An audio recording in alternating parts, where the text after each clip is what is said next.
Okay, page 3.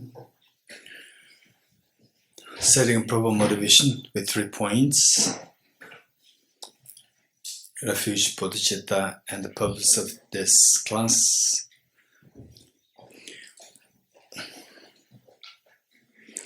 Enthused with great compassion, you taught the Immaculate Dharma to dispel all perverted views, to you the Buddha Gautama, I bear homage. Enthused with great compassion, you taught the Immaculate Dharma to dispel all perverted views, to you the Buddha Gautama, I bear homage. Enthused with great compassion, you taught the Immaculate Dharma to dispel all perverted views, to you the Buddha Gautama, I bear homage. I'll go for refuge until I'm enlightened to the Buddha, the Dharma, and the Sangha. By my accumulations through practice of giving and so forth, may I become a Buddha to benefit all sentient beings. I go for refuge until I'm enlightened to the Buddha, the Dharma, and the Sangha. By my accumulations through practice of giving and so forth, may I become a Buddha to benefit all sentient beings. I go for refuge until I'm enlightened to the Buddha, the Dharma, and the Sangha. By my accumulations through practice of giving and so forth, may I become a Buddha to benefit all sentient beings. Independent origination, there is no ceasing, no arising, no annihilation, no permanence, no coming, no going, no separateness, no sameness. I prostrate to the consummate Buddha, the supreme among all teachers, the one who taught this peace which is freed of elaborations. I prostrate to the mothers of the hearers, the bodhisattvas and the Buddhas, who through the knowledge of all lead here seeking, who through the knowledge of paths cause achieve the aims of the world, and who through the possession of omniscience help subdue and expand a variety of teachings. The one who has transformed into the reliable guide, motivated by altruism to benefit sentient beings.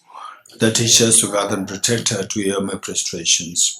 The one who has eliminated the web of conceptualizations and is endowed with the divine bodhisattvas and profound, who eternally shines for the forever noble life race, to you the Buddha I make prostrations. Inspired by wisdom and compassion, today in the Buddha's presence, I generate the mind of full awakening for the benefit of all sentient beings. Om ye dharma hetu prabhavam hetum tesham datagato yavatat tesham chayo nirodha Evam vati mahashramanaya svaha. Om ye dharma hetu prabhavam hetum tesham datagato yavatat tesham chayo nirodha Evam vati mahashramanaya svaha. Om ye dharma hetu prabhavam hetum tesham dathagato yavatat tesham chayo nirodha Evam vati mahashramanaya svaha. All phenomena arise from causes. The causes are taught by the Tathagata, the cessation causes as well as taught by the great seer. Profound, peaceful, elaboration-free, clear light and non-composite, such as the natural Dharma I've discovered. Finding no one who can fathom this teaching, in silence I return to the woods. Pure utterance, thought, and expression is the perfection of wisdom, which is unborn, unceased, and has the nature of space. Is the object of apprehension of self-realized wisdom. To you, the mother of the Buddhas, of 3 times are obeisance. All composite things are impermanent, all contaminated things are the nature of suffering. All phenomena are the nature of emptiness, selflessness, transcending sorrow is peace. The Guru is the Buddha, the Guru is Dharma, likewise the Guru is the Sangha, the Guru is also everything wholesome. I go for refuge to the Guru. By the sound of the vibrant drum of Dharma, you liberate all beings of miseries. I beseech you to kindly demand and give teachings until the end of the expansive billions of eons. The Buddha does not watch the negative videos of beings, nor does he remove their miseries by his hands. His spiritual realizations are not transferred to them. It is by teaching the truth of the suchness that the beings are liberated. With folded hands, I beseech the Buddhas of all directions to shine the light of Dharma for all bewildered miseries gloom. If you're attached to this life, you are not a spiritual practitioner. If you're attached to samsara, you have no renunciation. If you're attached to your own self-interest, you have no bodhicitta. If there's grasping, you do not have the view. Okay.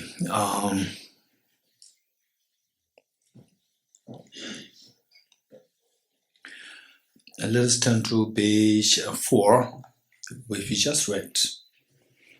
Page 4, the verse which I, at one point, I think day 1, I said I'm going to explain this. Who promised to remind me? Okay, how many?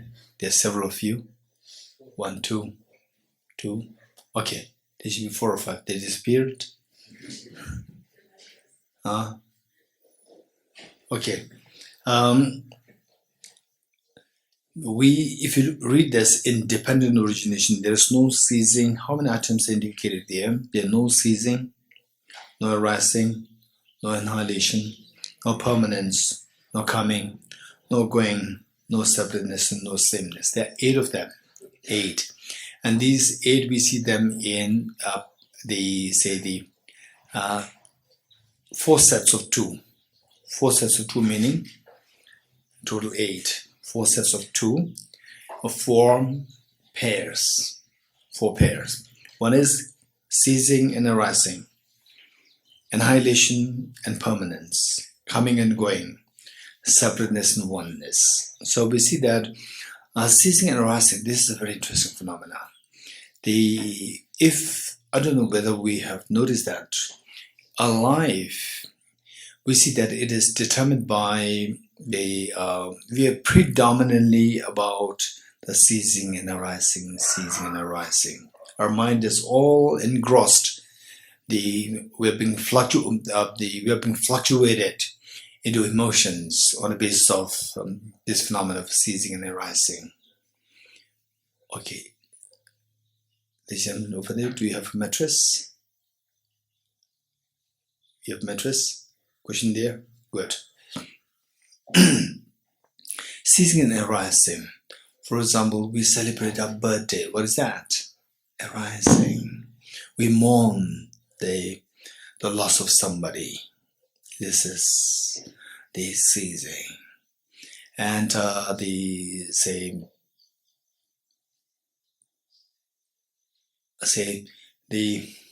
New Year. Every time New Year, people celebrate. And this is, every year people celebrate the New Year, which means the arising of New Year. New Year.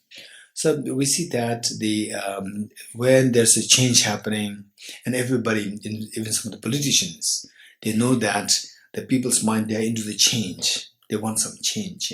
So they say that what the agenda is, one of the political propaganda is what they change, just to attract their mind. So because the people say, what do you mean by change? Remove the old one and bring the new one.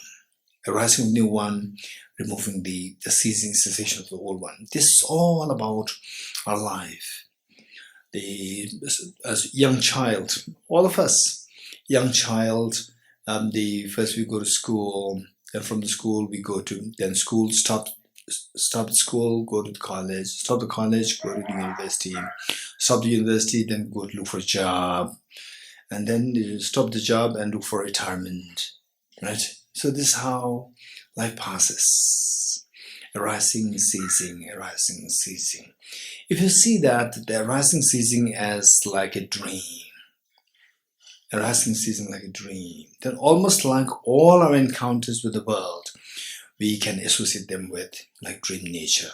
Where you see things as dreamlike, objectively you see them as empty. Your mind will not be affected by external objects. Okay. So what we did last time was that we looked at somebody there, to the person next to you, and then it made you smile, and you close your eyes and you think about the same person, it also makes you smile. So what's the difference? Why in the first case you smiled, while in the second case you do not smile? And Rachel rightly indicated, that the first one is because that you see the object real. And then second is you know that it's coming from mind. I'm creating it, right? What I create, so my mind is creating it, and if I smile at it, is only people who has a good mental hospital. This is what they do. So therefore others, they will not do that. They know that it's coming from my mind, the emotions become very stable and sound not affected. The moment we see things as from the object, then the emotions have lost the control. Then you have to comply with that object, because that is not you. That is not your mental projection. So you are being moved by that. So with this, they say, therefore the wisdom of emptiness is so precious. Without this, somehow you are in a dream. And dream has no control. You don't have control of the dream. Whatever you're doing, good things, bad things, whatever you're doing, including samadhi meditations. So they're all like doing the dream. So where you see, for example, in a meditation, you see that you are meditating on, let's say, the bodhicitta, compassion. The compassion, the beings to whom you feel compassionate. Even these beings are so object real. And then you meditate on the Buddha image. Buddha image is also seen as object real. And then some light, even the light appears so object real. Observing the senses. Even the senses are so, the person dissolves, but senses are there, so vibrant, the object real. Then the breath, even the breath is seen as object real. So where the flower, when we subject the flower to ultimate analysis, flower dissolves. Likewise, you subject anything to ultimate analysis, that object dissolves. So to one extent, when a practice becomes very successful, and then where everything dissolves, not like just dropping the object, not dropping the object. Say, I'm looking at the same object. Say, you see the flower. I drop it. You don't see the flower. This is not because you have subjected the flower to ultimate analysis. It's because that object is dropped. Then you see what comes objectively. Absence of the flower comes to you objectively. Whereas you look at this flower, by not dropping this, you look at it, change your the perception from the conventional to the ultimate, then instantly the flower disappears. Nobody can affect your mind at that point. So when I remove this flower there, your mind is not affected by the flower. Your mind is affected by the absence of the flower. For example, my mom. I was constantly being affected by mom till I was 5. The moment my mother left me at age 5, then I'm being affected by the absence of my mother. So whereas here, this flower, you're not dropping the flower. Flower is there. What is seen as conventional, it is there. And you just change your perception and the flower is dropped. That's extremely powerful. What the flower affects you will be stopped. And the absence of flower, that's very different from dropping the flower like this. That absence of flower is extremely healing. That absence of flower, instead of affecting you, it heals you.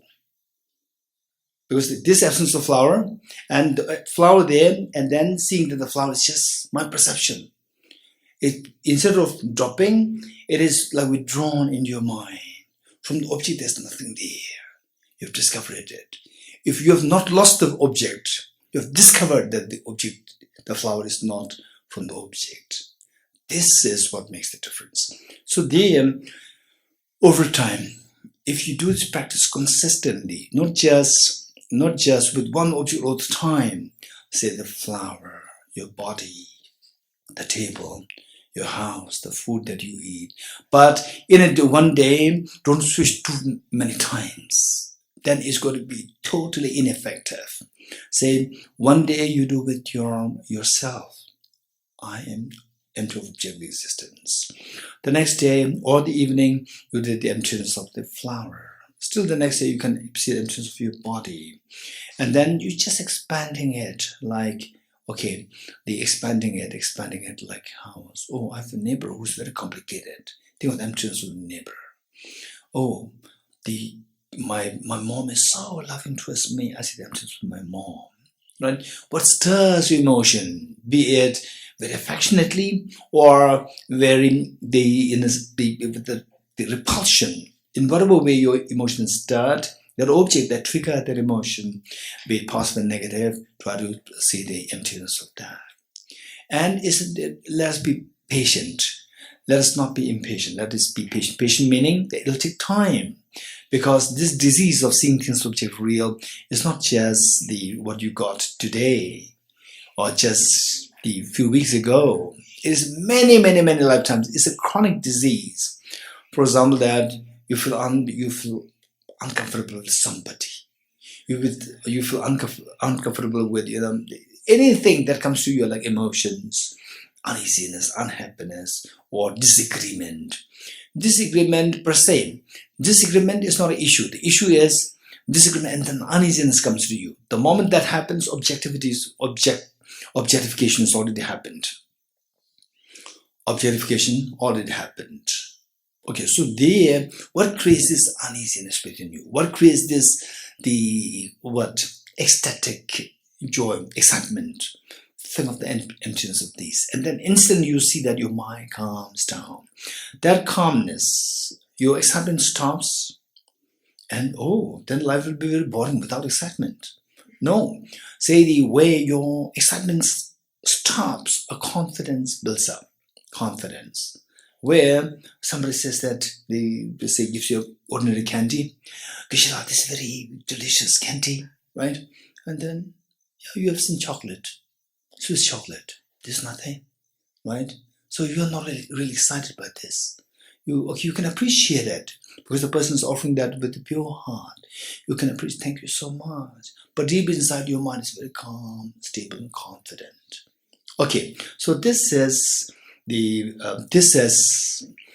what can happen. So in other words, say if you are being diligent with this practice over time, and there is no particular practice to say that, okay, now I would see not only emptiness of flower, I would say emptiness of all phenomena together. It'll never happen. There's no particular practice to say that this is for the meditation, the emptiness of all phenomena. No, this is like, say for example, how can one become in some institutions, how you become the head of the institution is like a gradual climbing, right? In some cases direct there.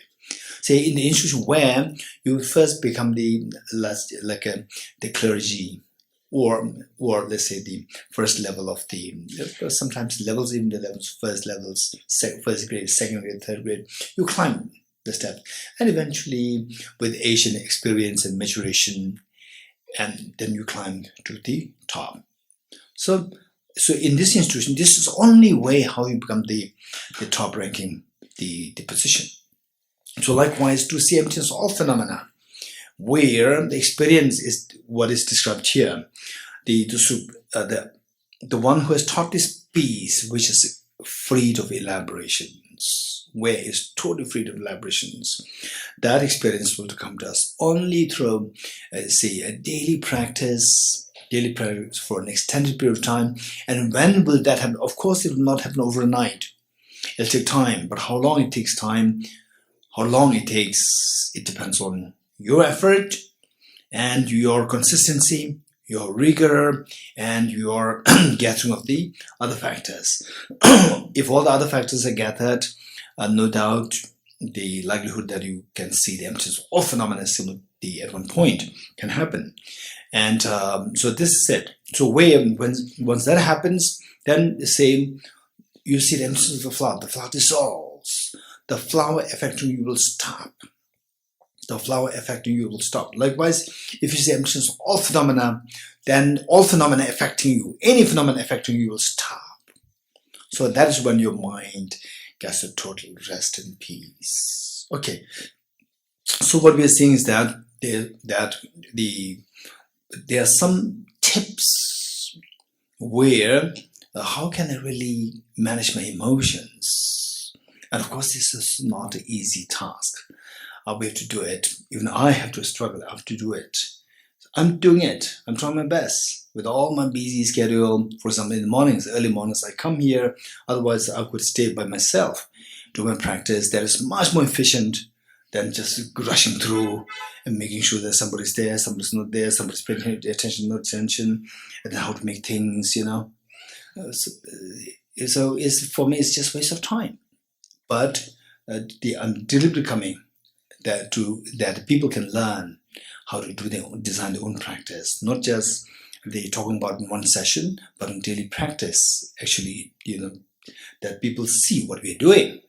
Okay, so this is going to be a journey where you need consistent practice, again, and where where possible, you also try to inspire others. If not for anything, please be nice to your mother, even this much. So precious. And if nothing at all, please be kind to yourself. Be wisely kind to yourself. Let others feel, let others lead life more meaningful. Okay, this is so precious. With this, I say the point is that how can we see the emptiness of things more effectively? One way is the way Nagarjuna presented here, independent origination. There is no ceasing, no arising, no annihilation, no permanence, no coming, no going, no substance, no oneness. I prostrate to the consummate Buddha, the supreme among all teachers, the one who taught this peace, which is free of elaborations. In Tibetan, Kangi Denji Dawaju, Kaba Meba, Kemeba, Cheba Meba, Tameba, Wan Meba, Tomeba, Tadetu Medujimi, Joba Nishi Shideba, Sobe Sanya Manamki, Tabadava Chasu. This is the Tibetan version. So you can learn this and recite this on a daily basis and reflect on these meanings. This is so precious.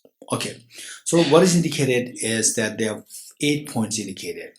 And if you look at it, if you look at each one of them in pairs, they are the 4 sets of 2, meaning 4 pairs. 4 in pairs are the ceasing and arising. So these 2 in pairs. We see the whole universe governed by the arising and ceasing, arising, ceasing, arising, ceasing. And yourself, within yourself also, arising, ceasing. Sometimes celebrating birthday, I don't know what is it. I never celebrate birthday. How many celebrate birthday? What's the feeling like? You enjoy or you worry that I'm becoming older? Huh? Both. It depends on the age.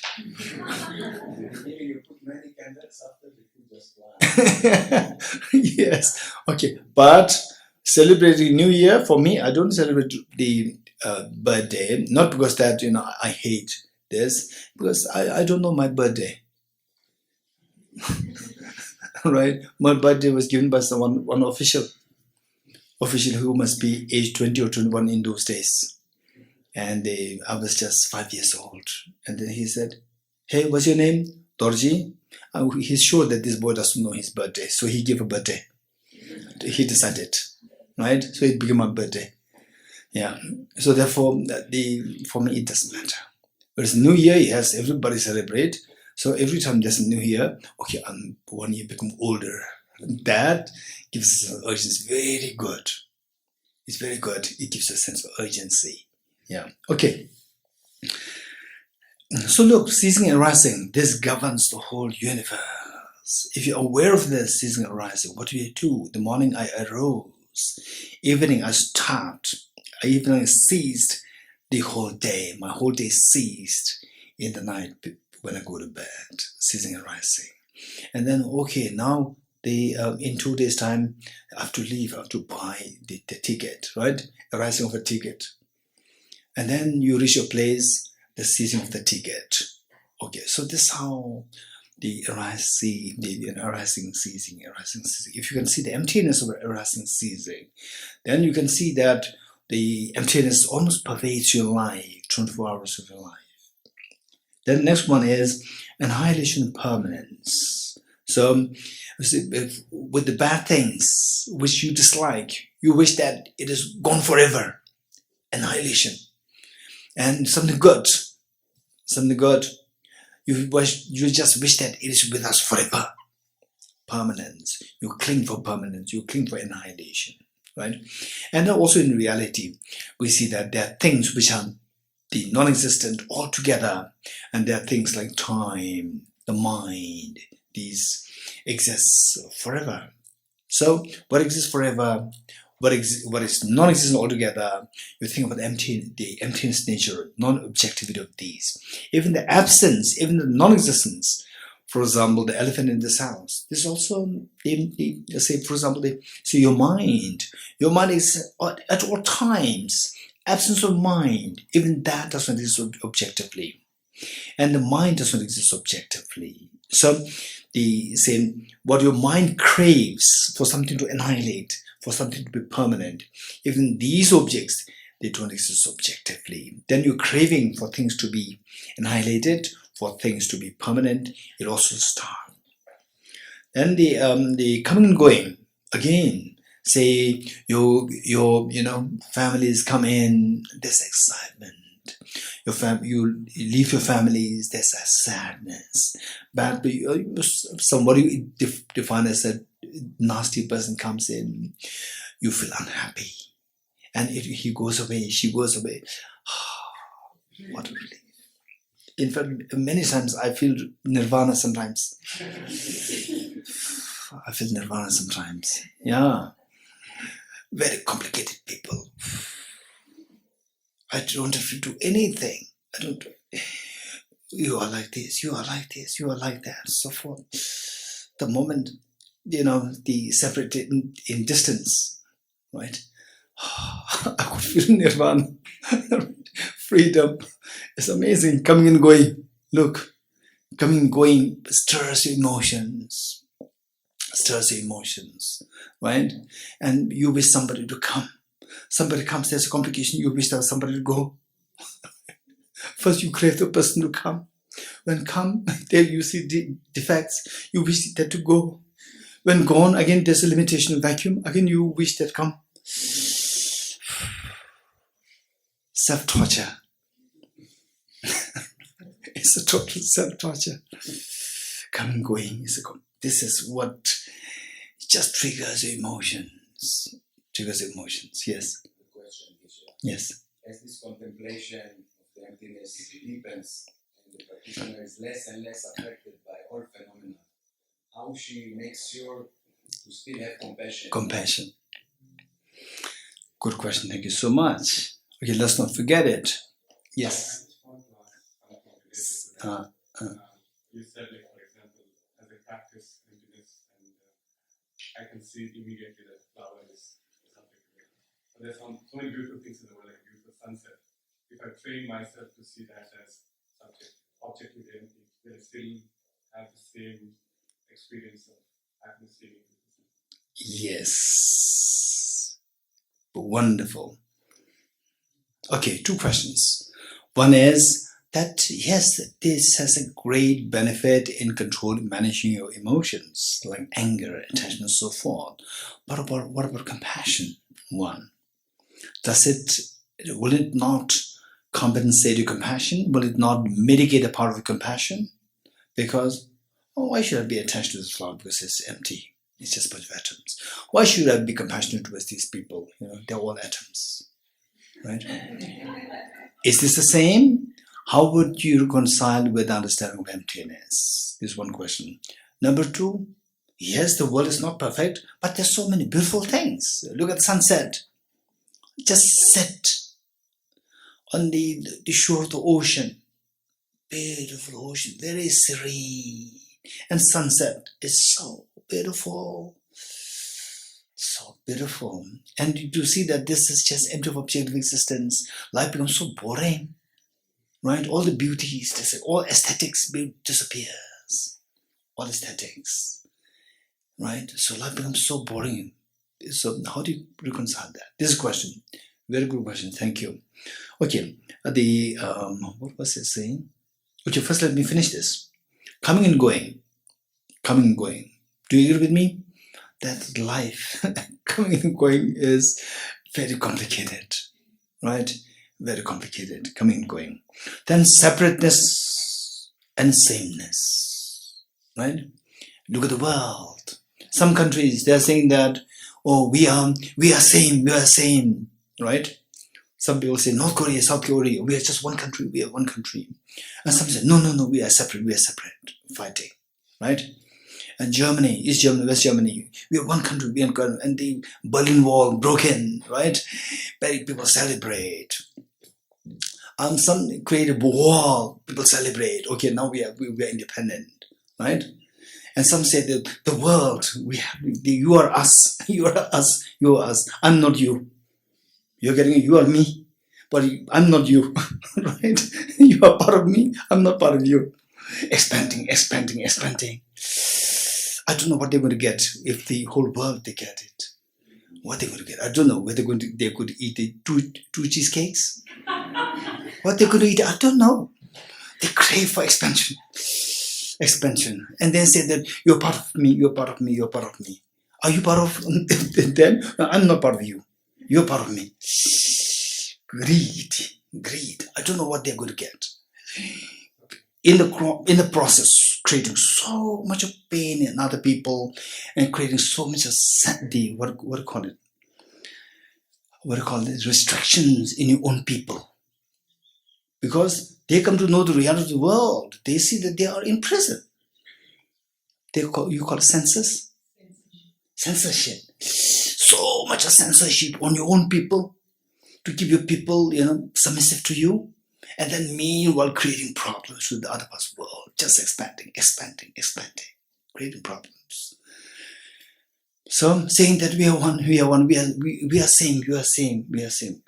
You're not different from me. You're not separate from me. Right? So it says no separateness and no sameness. It's all because of this that so many complications are happening. In the olden times, in Asia, particularly, I don't know about the West, in Asia, in Tibet, in India, Ladakh also, the joint family system. Joint family system is a beautiful culture. It is also very painful. Very painful. And these siblings, siblings when they are not married, they feel that we are one. When they are married, we are different, right? And who are not married, expect that who are married, they should be with us, right? And the married, no, I have my own family, right? And they're not married, they expect you to be part of us. So much of problems everywhere. So much of problems.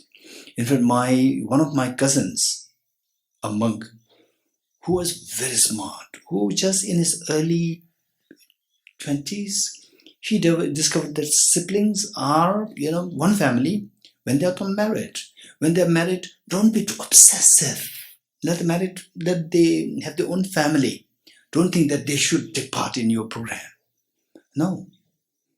He discovered that, and he told me that. He told me very effectively.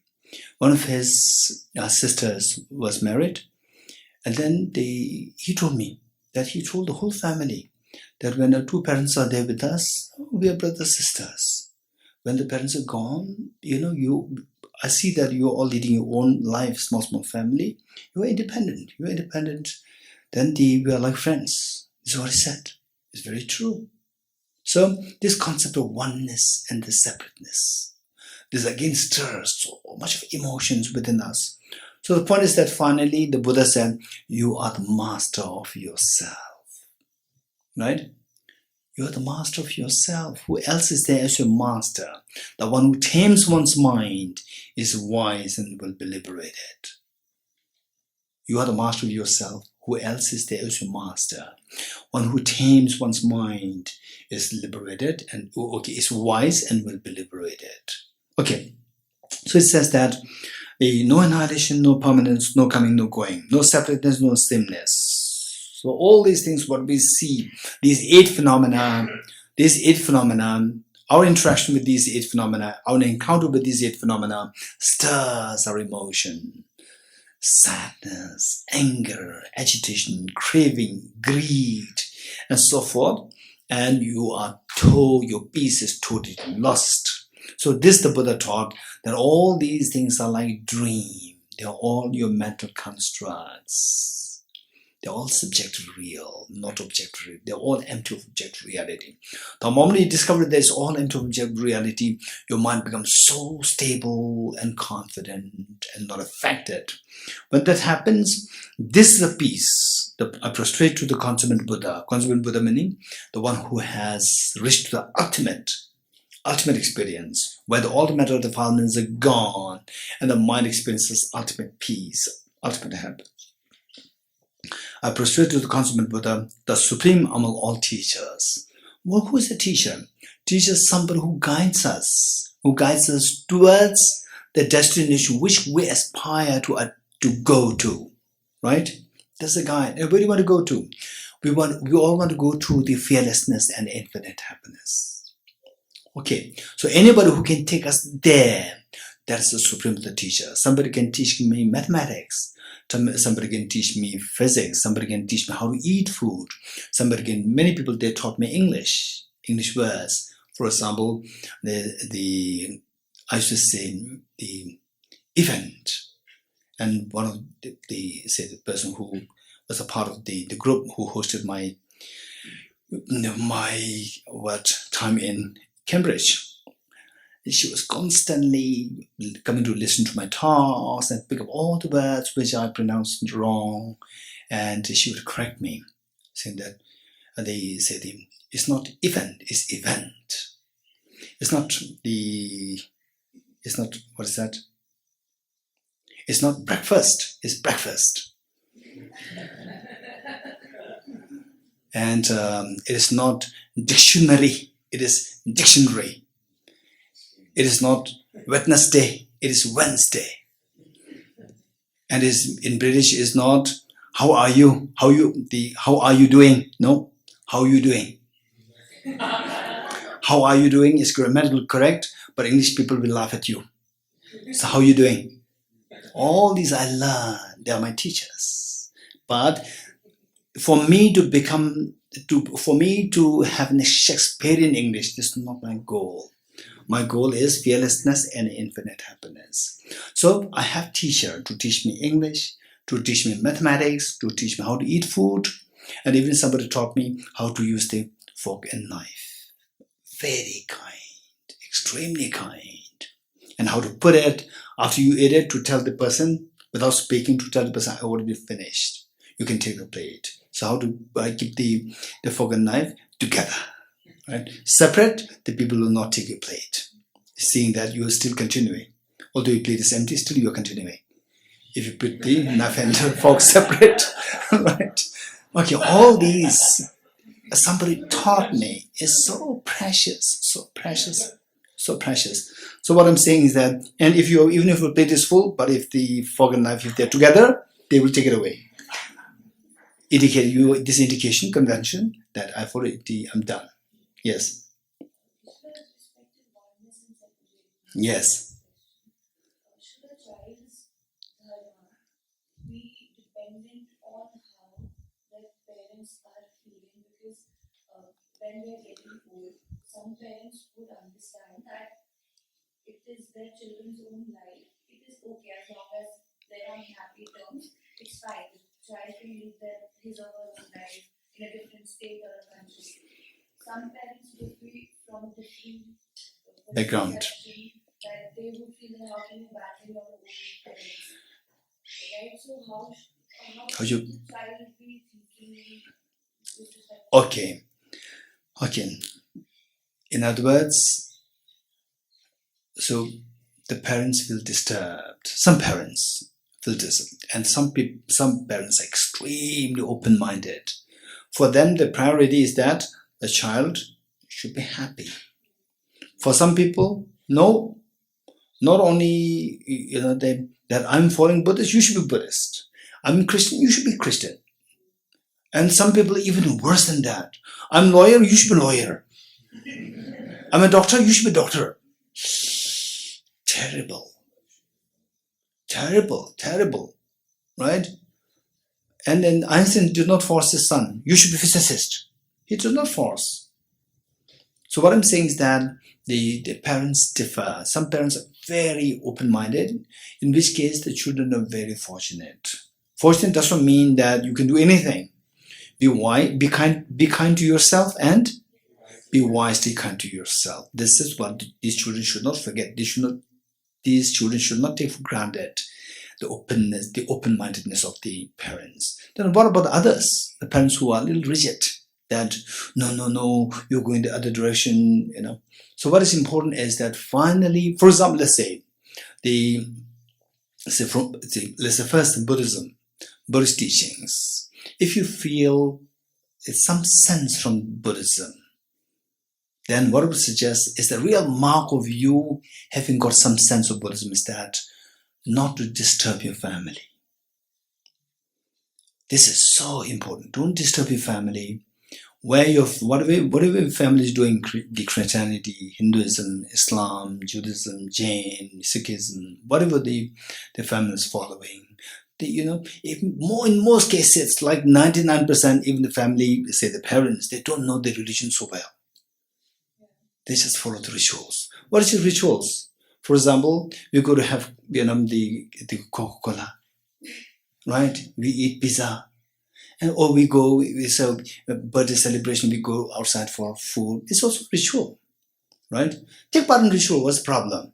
If you can take part in the ritual of going out for eating pizza, why not you take part in the ritual of somebody performing puja at your house? Perform the puja. Your parents may not be knowing the meaning of what the puja is, but they are very happy that you take part in this. And pray that my parents, anybody who is part of this puja, may they have a genuine compassion.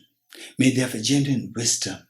By my being here, may they be connected to the genuine wisdom of interdependency, to see everything as subjective real, so that they will be freed from suffering and they will have expansive happiness. Just pray for them. This great opportunity, right? Pray for them. Take part in this program. And sometimes you also tell your mom said, I'll do the puja. Do you do the puja yourself, right? And then pray, right? May all you have the wisdom. May you all have the compassion, so that you're more sensible, so that you can lead the whole world from darkness to the wisdom and happiness. Pray. That's a great opportunity. Yeah. Okay. Sometimes I go to some temples, Hindu temples, mosque, Christian churches. I pray that whatever deity there is here, you have a huge responsibility. This is what I pray. You have a huge responsibility. So many people are praying for you. You should generate bodhicitta. You should see the emptiness.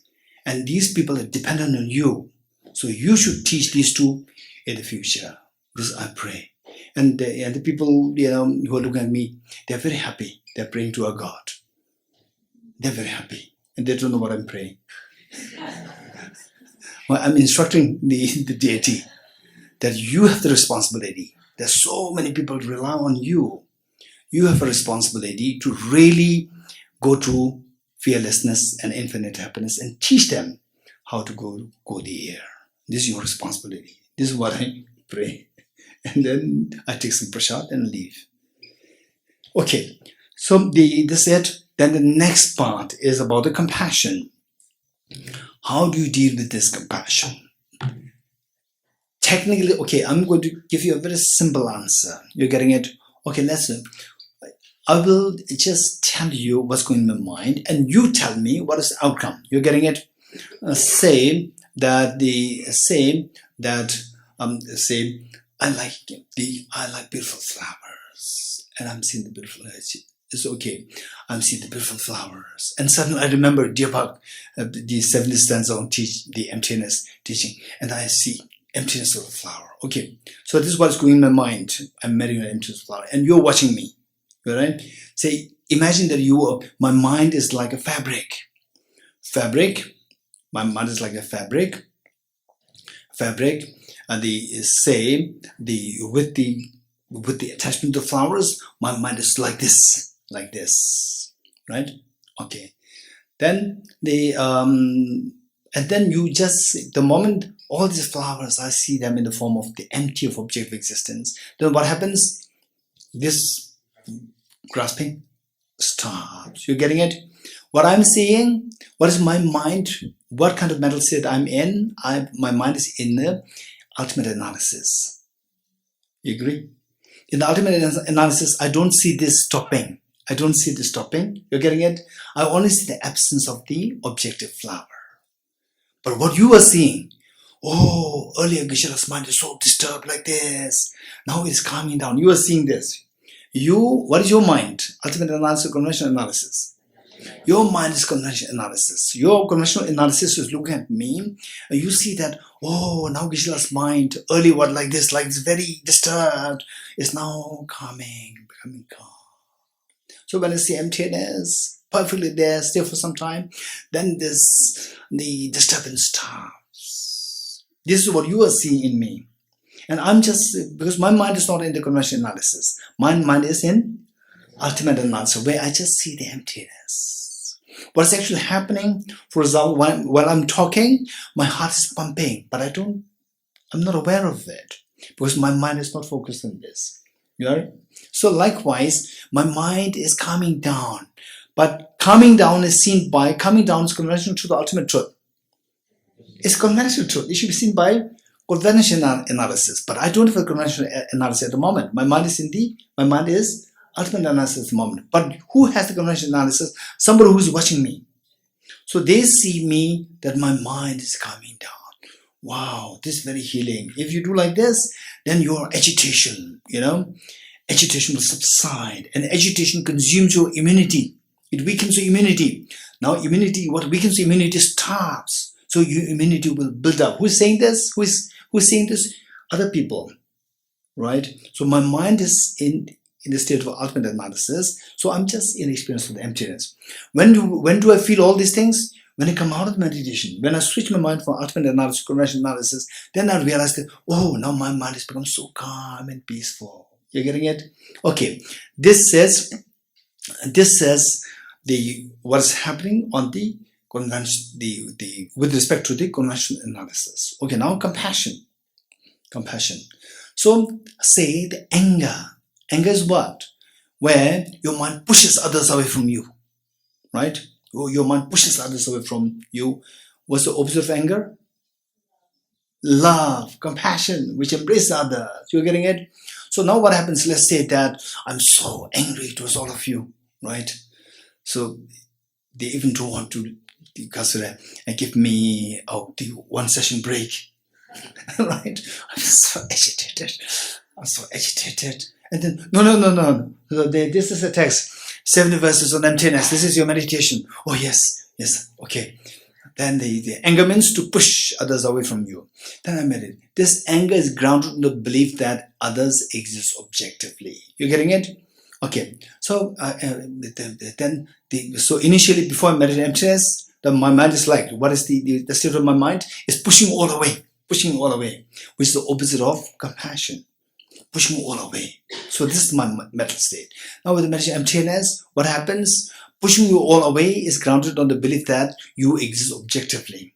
So that dissolves and your reaction of pushing others away from you stops. So what are you seeing? That my mind does not push others away anymore. You're getting it? Which is closer towards embracing others? Stopping pushing away or pushing away others? Which is closer to compassion? Stopping pushing away. Now my mind has stopped to push others away from you. Because of which my mind will go more into the normal state. What's normal state? To expand. What do you mean expand? Means your mind flows, not push. Your mind flows. What is this flow? This is compassion. So it says that when emptiness is cultivated, the meditation emptiness is cultivated, compassion automatically grows. Because the opposite force, anger, subsides. When anger subsides, it leaves room for the mind to flow gently. This aggression stops, flow gently. Okay, and then when that's very successful, say even the mind, for example, let's say that, okay, I love all of you, right? Or you're part of us. We are a small group here in Deer Park. But what about other groups who denigrate you, right? Who denigrate you or who insult you. No, no, no. So our mind, it embraces some group, but it shuns other groups. When that happens, this also because of the self-grasping ignorance and subtle stains of the self-grasping ignorance. The more you meditate emptiness, the stains are removed. Metal stains are removed. As the metal stains are removed, then what happens to the mind? Mind will assume its true nature. What's the true nature of the mind? To expand infinitely and not to be affected by any external factors. What is that thing? Not be affected by external factors. This is the fearlessness, nirvana. Expand infinitely is what? The total ease, infinite ease. What is infinite ease? This is the infinite happiness. So when does it happen? When it expands at infinitely. So what is this expansion? Reaching out to all beings infinitely. That is the unconditional love.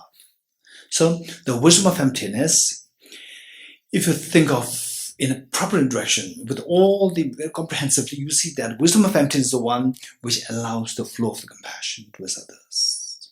Then appreciating aesthetics. With the wisdom of emptiness, then, if the aesthetic is always coming from your mind, you will not, life may become so boring. So this was what happened to, they say, when Buddhism first started to go to the West. There was one great teacher, and he was teaching emptiness to the Western audience. It must be in the 1960s or 70s. And talking about the benefit of becoming Buddha. And one lady said that, I don't want to become Buddha. So there was a time, okay, how many of you had experience when the television first came in your village or city or town? Understands? When the first television, the black-white television, come to your city, or young people, they don't have any experience, right? Okay, my age, my generation, okay, and others. Okay, so that time it was that. So that time was like watching a movie. It's just amazing. I don't know what is the psychology, what's ingrained within us. Watching a movie, particularly when the television first came, just one box there and everything's happening there. It's just amazing. And I think I must be in class 4 or 5. So we are given the opportunity to, the school had only the television set, which is the black and white, which is this version. The dots version, right? What is there? It's just this was the television. And then all the school children, they were given the opportunity class-wise. It was kept in the school library, and the students class-wise, the 2 classes, 3 classes together in one hall. You go there, you watch this, right? Just stay there. And what was that? It's so fascinating to see, some people there, but it's with zir, right? And then what is that? Somebody's there, you doing like this all the time? What is this? Yes, it was actually playing cricket, and I had no clue that this was, they're playing cricket. What is this? They can do it once, it's fine. Why do I have to do it every, it's like this. It's so boring to see somebody doing everything, like this all the time. 1 time, 2 times is fine. You do something else, right? What is this? So boring, right? And then on top of this, it's so boring. Okay, why did I say this? Okay. Aesthetics. Okay. So then it was at that time. And in the West, of course, television is better. And of course, in India also, if you can pay, you can get a better television set. Maybe our school did not have fund. Maybe it was donated by somebody. We never know. And then this lady said that, I don't want to become Buddha. Right? And the teacher said, why? And she said that if I become Buddha, then I'll not be able to enjoy television. watching television. You're getting it? So if I see emptiness, I will not be able to enjoy the aesthetics. Right? Okay. So the wonder of seeing emptiness is the greatest of the aesthetics. What we see as aesthetics is nothing in the eyes of seeing the wonder of the aesthetic of emptiness. You're getting it? For the small children, they are so fascinated by building the sand castle. So fascinated. But the elders, they are so bored to build a sand castle. They think of making a big mansion. You're getting it? Big mansion. So when you realize emptiness, all what we call as aesthetics, they are like small children's game. Because even experience aesthetics, you just enjoy the aesthetic, wonder of the aesthetics is a mental state. You're getting it? It's a mental state. So this wonder that you feel, so beautiful state of mind. In fact, once I felt this in Singapore. Singapore, when I landed, the flight landed, at the airport, Singapore, I felt this extremely serene yet very beautiful mindset there. Not because Singapore is beautiful, it's because of people there, people who I know from the TBC and others who I know that these people, they are so beautiful at heart. Simply by landing, this is what I felt. An extremely serene and beautiful moment. I just wanted to have it at all times. Extremely serene experience. I had it. Of course, it doesn't happen very often. Once in a while it happens. So what I'm saying is that even this experience of aesthetics, the wonder, the joy, is a mental state. You're getting it? Mental state. So which means a part of the dirt is removed. Part of the dirt is removed so that that experience is unraveled. Now you remove all the dirt, the subtleness of the dirt, the subtleness of the aesthetics can be experienced. So what helps you to remove this dirt? The wisdom of emptiness. You remove the dirt of the self-grasping and the self-centered, all the mental dirts there, then the mind naturally assumes its truest nature, where you experience the height of the aesthetics. So beautiful state of mind. Yes, Uday. Sure, I understand the things strictly objective. I understood the emptiness, I understood. But I'm stuck in the emptiness. So how to remove the part of dirt, that dirt which is stuck so many years with us, and when we see that it is nothing, it is completely emptiness. So many years are attached to with that dream, now there is nothing. So immediately to understand, now I understand that it is nothing, but still my emotion and everything is attached to that dream. Yes. So how to come out with that uneasiness, that resentment, that failure, that the feel of losing, somebody use me like that.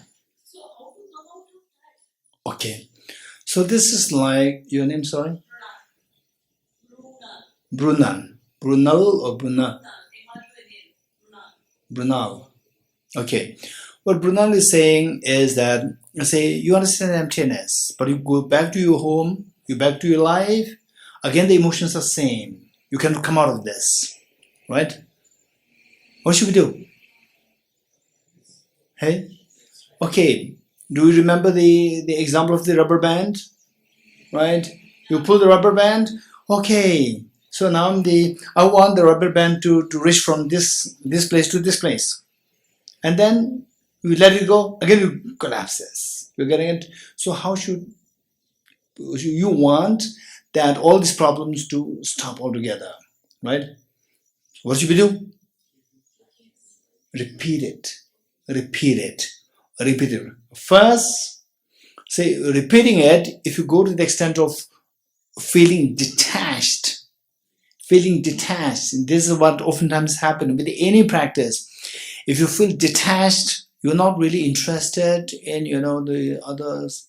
Okay, they have the stomach pain, it's fine. Everybody has it, so what? Right? Earlier, stomach pain, concern is there, which is so beautiful.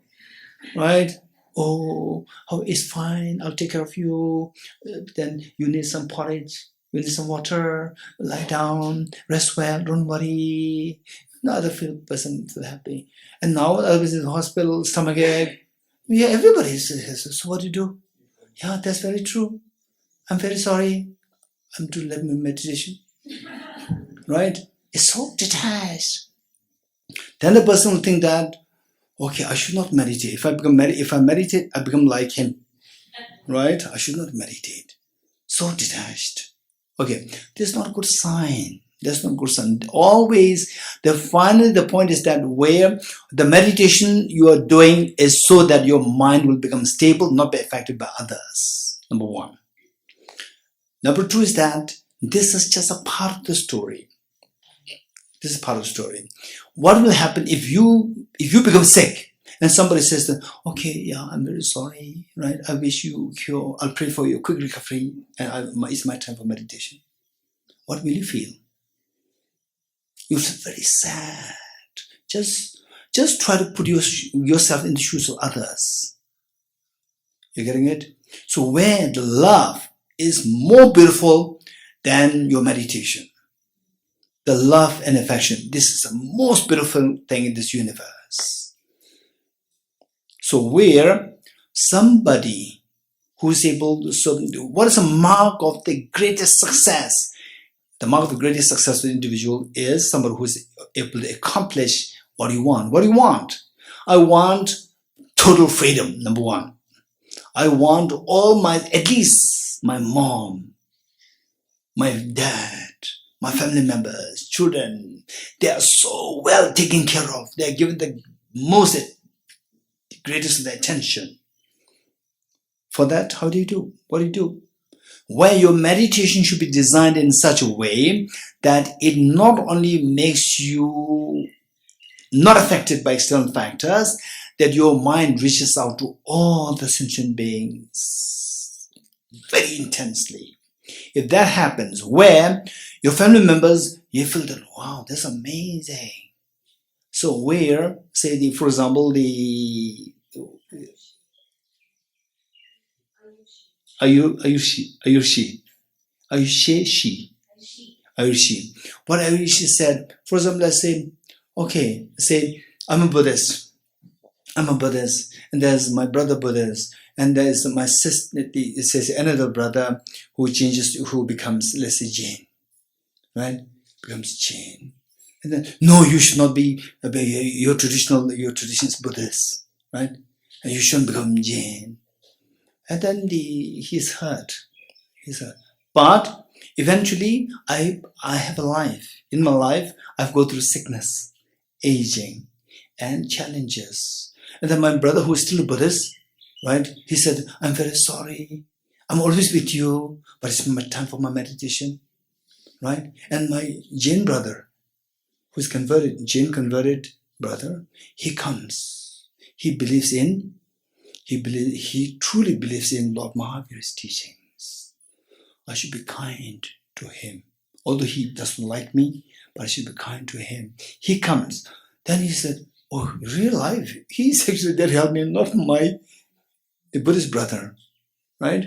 Then naturally, you are a role model. And you should not be a role model. Okay, therefore you should be a Jain. No, you should become a good human being. You should not convert the person to Jainism. You should not convert the person to Buddhism. Convert the person to a good human being. This is so good human being, meaning a person who is so confident, not affected by external factors, at the same time who can reach out to all people without discrimination.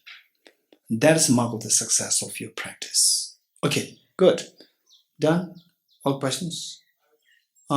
Yes.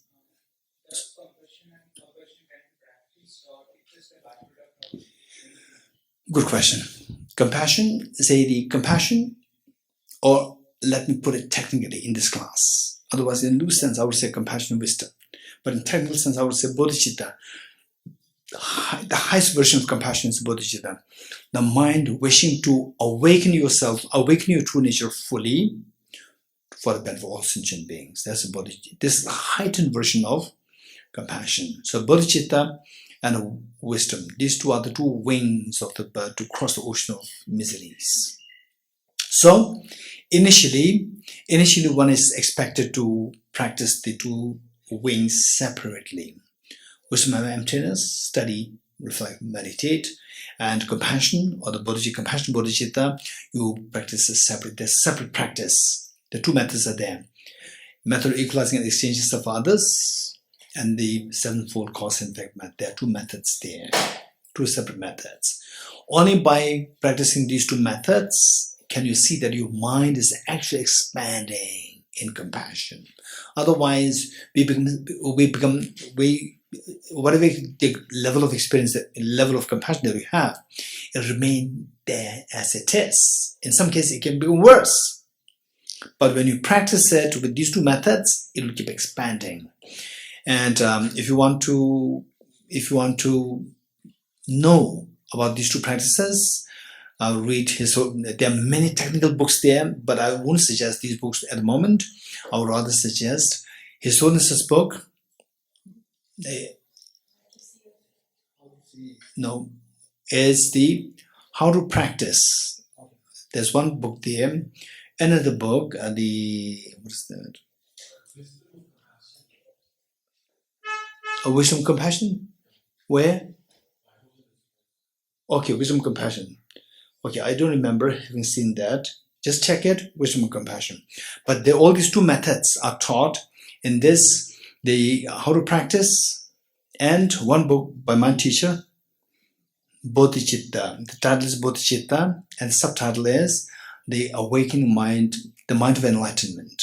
Bodhicitta, the Mind of Enlightenment, by my teacher. So there, the two methods explain so well. And if you, after this, if you want to read more, to go deeper, I will suggest other books. For the time being, I'll just suggest these two books. Yes. Okay. Is in this book. Tejal, where is it?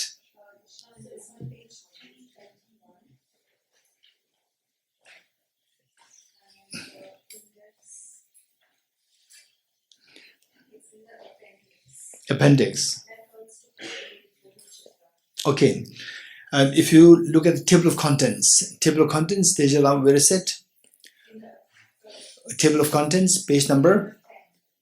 The X, page number 10, the form of Roman X. So there it says what? Number 51, serial number 51, methods to cultivate bodhicitta. So both the methods are indicated there.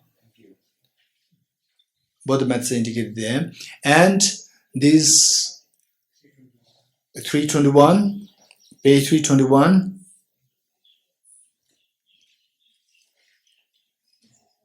Okay, page 321. In my case, it's not page 321.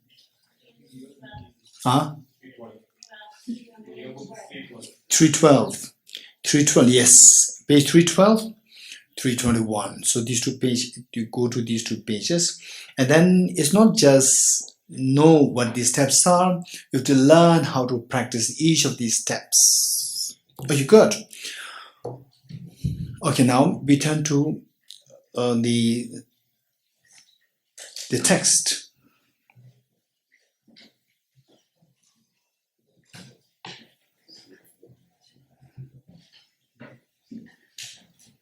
Okay, last time we left where? Which verse? Verse number 13, okay. 13 done or not done? 13 done, good. Okay, verse 14. Verse 14. Just as in a dream, this is so important. Just as in a dream, happiness and suffering depend on dream objects. Say in the dream, you meet with somebody offering you cheesecake, or giving you a brand new iPhone 14 Pro. You're so happy, you're affected, and somebody snatches away the cheesecake.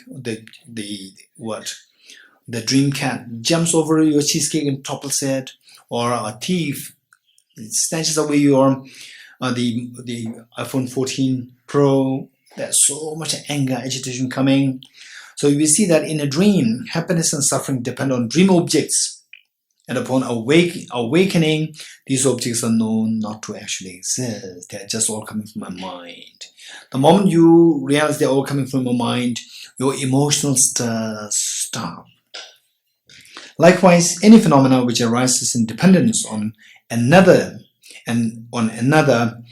dependent phenomena should be known not to exist in a manner of its appearance, meaning that once you know that things come into existence by dependent on other factors, they don't exist independently. The moment dependence is involved, your mind is involved. The moment any dependency, be it dependent on causes, conditions, be it dependent on what? The holding parts, or whatever dependence is there, your mind is invariably involved. Without the mind involved, it becomes static from the object. Then they become all independent from each other. Okay. 15. Vaibhashikam. Okay. So with this, I like to share with you that I would like to indicate, I think about 5 points. 5 points. Say, do you agree with me? Okay, first you all agree, I know that you all agree with me that in your dream your emotions are affected. Yes, no? Yes. Good. Now, so how to get out of these emotional stirs in the dream? What is the best way? Wake up. Wake up.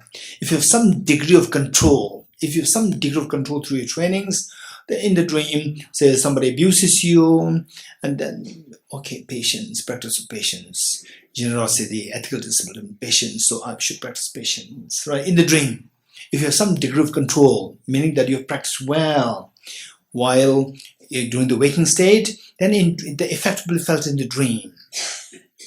So, but this is not the ultimate solution. It can temporarily help us, but in the dream, again, very severe cases of abuse can happen, and then you cannot tolerate, then you will lose your temper. So, how to get out of these emotions altogether? Wake up. To know that nothing in the dream is objectively real, it's all my mental projection. So, that being the case, so let's say that how the dream operates, this is exactly how real life operates. You're getting it? How the dream operates, this is exactly how in a real life we're being affected emotionally. So first let me give you the example of the dream, and then you try to extrapolate this to your real life. In the dream, first what happens is that you put your head on your pillow, or with pillow, without pillow is fine. You lie down, and what happens is that your mind starts to project the dream. You agree with me or not? Okay, so some people, they are aware how the dream is gradually produced. Some people, most of us may not be aware how the dream is created. How many of you are aware how the dream is created? Is there anybody who likes to share your experience? How the dream is created? Anybody who likes to share your experience? Here, Pinzola. Not every night. No, one moment is fine. One incident. I had a couple of times. So before sleeping, if I think about certain things, like maybe my study, or maybe some of the things that we need to do deeply, then that, even though I'm sleeping, that feeling is still in my dream. This is not what I'm asking. What you were doing can come in your dream. This is not what I'm asking. I'm asking the process of dream coming to existence. How the dream comes into existence. Jay?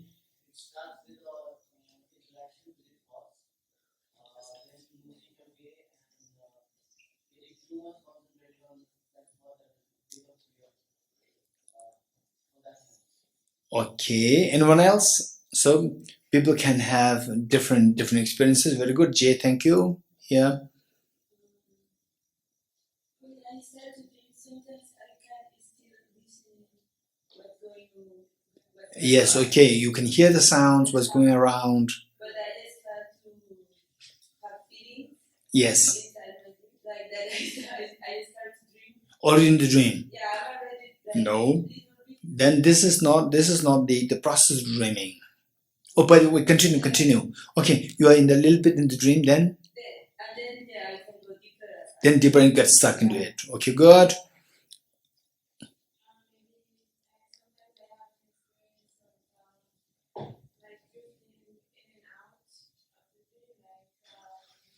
No, drifting in and out, you should have the dream. How is that created? What's the process of that creation? This is the question. Okay, here. So yesterday what happened, I snoozed off my alarm in the morning and I thought, okay, I'll sleep for 10 more minutes. But I was not asleep, I was on the verge of sleeping and suddenly I heard a lot of pleasant sounds from the surroundings. And then one thought led to another and it kept on building up. And I realized that I'm on a mountain and there are, wow, it's a beautiful morning. I'm sure you've woken up, but you're on the mountain. It's already in dream. Yeah, and then No, what's the process of the dreaming? because I was hearing the sounds from the Buddha. What's the process of dreaming? These are the factors, external factors which trigger the dream. What's the process of dreaming and what triggered the dream is very different. Okay, I'm just asking. So there are so many hands coming up who said that yes, I know the process. Okay, Vedant. I usually start with, if I'm in my thoughts, I can't get to sleep. So I usually start with maybe imagining a scene. It could be an environment, it could be sort of a place, and then I get into the sleep stage. Okay, so do you think about it and then the dream? Yeah, I mean, eventually I move through it, and then there's complete blankness. I can actually see sometimes. Okay, good. Not fully, but I can see like with a blank layer of thought. Okay, so since that, yes. I can describe the experience of dream after I was in the operation theater. I was Mm. in anesthesia. Mm. And then I started dreaming. It was very abstract, nothing clear. And then it became to like a dream with figures and movement, and then I opened my eyes and discovered I'm in Okay, operation. So that was moving to dream from unconsciousness. okay. Okay, good. Yes. Mine happens over the last few years in Manchester. It's more like, I'm never a very great sleeper, so I have this habit that when I lie down, I'm watching my breath and I just visualize. So there's a little visualization when I close my eyes, so the breath is actually reaching the upper parts of my head and scalp. And in that kind of sensation and visualization, my dream starts. Okay. Yeah. So I think that's the process which is, and then that gets me to sleep. And I'm aware of what's happening in my sleep. Thank you. Okay, Losala. I think the activeness of the sensory of visual organ subside or reduce. Yes. And the mental consciousness, the activeness of mental consciousness also reduce. Mm. And it will be, I think that the increase, and I think that gets subside, reduce, and then goes into the, I would say, progress, and then get that goal. In that kind of state, A dream comes. Okay, good. Thank you. So now, do you agree with me that the first you close your eyes, meant to go to sleep, and then your mind creates the dream. You agree with me? Step one, your mind projects the dream. Number two, you're unaware that your mind is creating this dream. You agree with me? Sometimes you have a lucid dream. You know that it's you are dreaming. But otherwise, where you're not aware that it's not a lucid dream, first your mind creates the dream, number one. Number two, that you are unaware that you are creating it, number two. Number three, because you are unaware that you are creating it, you think that it's real. Right? Number three. Number four, because you think that it's so real, then it scares you or it entices you, right? It affects you. In other words, the object, dream object affects you. What is that? Number four. Number four. Well, number one is your mind creates. Number two is you are unaware. Number three, you see that's real. Number four, the object affects you. Number five, because the object affects you, if somebody says you are stupid, you'll say you're stupid. You're stupid, right? So this is how you react. You react. This is how in the dream, this is how that things happen like this in 5 steps. In a similar way, in the unconventional dream, what is happening now? That is where your mind projects. It's just a bunch of atoms, and your mind projects a flower. And you don't see that is your mental projection, right? You look at it, okay, what do you see this? Flower. Do you see this as coming from your mind is projecting it? You don't see this. It's just so like, okay, you don't see this from your mind. You projected number 1, you are unaware that you're projecting it, and because of that, you see that as from the objective real. Because of this, oh, this is nice, the object affects you, and you said, yes, you are right, you are beautiful, right? Your mind reacts. So you're reacting, this is karma. And yes, say from your mind, what affects this mind from engaging with physically, verbally, mentally engaged, that is triggered by the emotions, that is your afflictions.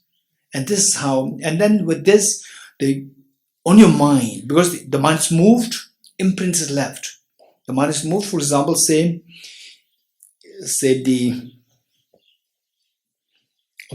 if there's a metal, if the metal would be stronger, if there's a metal, say the rod, say if as long as I don't hit it, I want to hit it, I want to hit it, I want to hit it, it never hits. When, okay. Thank you, Ajiji, thank you so much. Okay, this is metal, right? I want to hit it, I want to hit it, I want to hit it. So, it never hits. But when you hit it, that is the movement. That's the movement, that is the action. With the action, only with the action what happens is that there's a dent created there. On this container, yes, the dent is created. What is this? What is this bell metaphor for? Your mind. And what is this? Action is done by your mind. Action is done by your mind. So this action has hit the mind. Hit the mind. The moment it hits the mind, there's a dent created. Be deep or superficial, whatever dent is created. That dent, it carries this container, this bell carries the dent. And this dent is not the hitting, it's the imprint of the hit. Imprint of the hit. So this dent. And so this dent then affects the later moments when somebody hits it with the proper stick, hit it. So with the dent, without the dent, there's a difference there. So a difference is made. So this is how we experience the resultant states of the experience. These are in the form of suffering. It's a form of suffering. So this suffering because of the dent created by the movements of the mind. So movements of mind, these are the karma. These movements are created by some desire, there's affliction, desire to push, aversion, desire to embrace, attachment. So this is affliction. And affliction is created by this is nice, not nice, inappropriate attention. This is because of the belief that things are objectively real, self-grasping ignorance. This is how samsara operates. Okay. So what is explained here, the stanza 14, this is a very beautiful way how Nagarjuna explained what I shared with you just now. Just as in a dream, happiness and suffering depend on dream objects, and upon awakening, these objects are known not to actually exist. Likewise, not to exist, and then what happens? You're free from your emotional stirs. Likewise, any phenomenon in the unconventional dream, in the waking state, which arises in dependence on another dependent phenomena. Dependent means mind is involved, dependent on the mind. Should be known not to exist objectively in the manner of its appearance. 15. Okay, now is it that everything is mentally imputed? Everything is subjective real? Yes. If everything is subjective real, then everything becomes imagination. Right? Everything becomes imagination. The manner in which I share with you, I don't know whether I shared this in this class. say, when I was young, I had to run to my the teacher who was, I shared this class, right? So I just, so if nothing's from the object, if everything's from the subject, then why mentally I can swap myself in the town and somebody in the hill? We swap mentally, we can swap, and I can be there and he can be here. I don't go through the stress, the effort, exert effort to go there. Mentally I can swap, but it doesn't happen. Number one.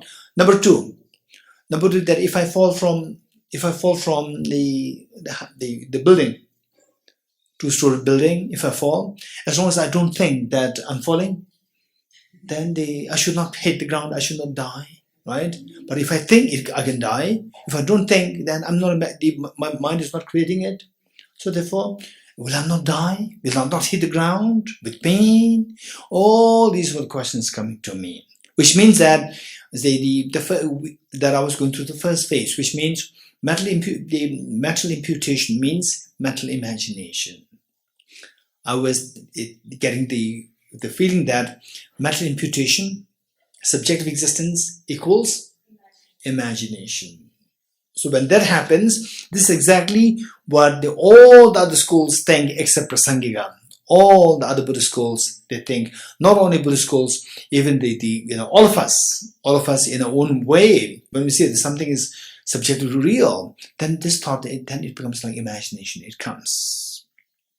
Okay, so with this stanza 15, Vaibhashika who says that if nothing exists, inherently exists, if nothing objectively exists, then everything becomes subjective and mental imagination. Vaibhashika.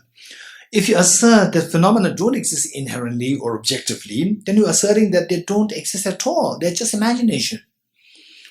They're just imagination. They don't exist at all. So how can you make distinctions between inferior, middling, superior?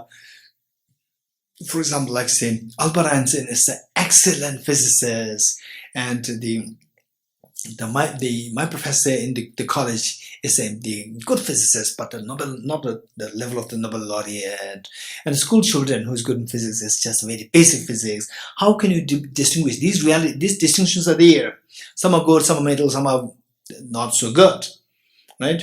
For example, Mozart is excellent. Messi is excellent football player, right? And the COVID-19 is just a disaster. It simply destroys trillions and trillions of the wealth of the world and kills so many lives. It's disaster. But some of the illnesses, they're mild. So these distinctions then, how would you make your distinctions if they don't exist as real, if they're just purely imagination? Or that there are different beings in the six realms, and also the beings in the six realms, there are different beings are there. We cannot say that everybody is human being, everybody is animal, everybody is God and goddesses. No, there's a difference there. How do you make this distinction? If imagination, we can imagine everybody is human being, everybody is God, everybody is Buddha. You can think like this.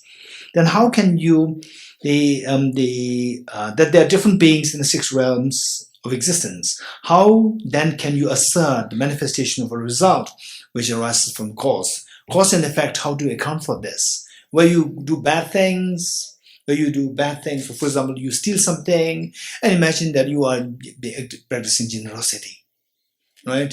And imagine then, and yes, you don't study at all, and you imagine you become Nobel laureate in physics or literature, right? You don't even write a poem, right? And you imagine you become a Nobel laureate in literature, right? So then all these weird things, where the functionality becomes distorted. So how can you account for the infallibility of the functionality? So this question from the Vaibhashika, the first school. Stanza 16, response. When one asserts that phenomena exist inherently, if you, I believe in inherent existence, objective existence, you reject objective existence. So now you are telling me, if you believe things to be objectively real or inherently real, then when you assert that phenomena exist inherently, you are asserting that they do not originate in dependence on cause and conditions. So when you say that things exist inherently, you are saying that things exist independently. If they're independent, then the relationship with the cause and effect is denied. You are the one who rejects the cause-effect relationship. Conditions, thus that phenomenon actually they do not origin in dependent cause conditions, and thus the phenomena actually do not exist. If they don't depend on cause conditions, they should be non-existent. For if phenomena do not depend on cause conditions, then they should have independent existence throughout the three times. Therefore, there cannot be any inherent existence for functional phenomena. You cannot account for inherent existence or objective existence for a functional phenomena, meaning impermanent phenomena, which arise from causes conditions, or non-functional phenomena, which do not arise from causes conditions, and there cannot be any third mode of existence. Either should be permanent or should be non-permanent. So in both cases, if you believe in objective existence, you cannot account for both. There cannot be any third mode of existence for phenomena. Okay, we'll stop here. Deata Om Gate Gate Paragate Parasam Gate Bodhi Swatyata Om Gate Gate Paragate Parasamgate Bodhi Swatyata Om Gate Gate Paragate Parasamgate Bodhi Swatyata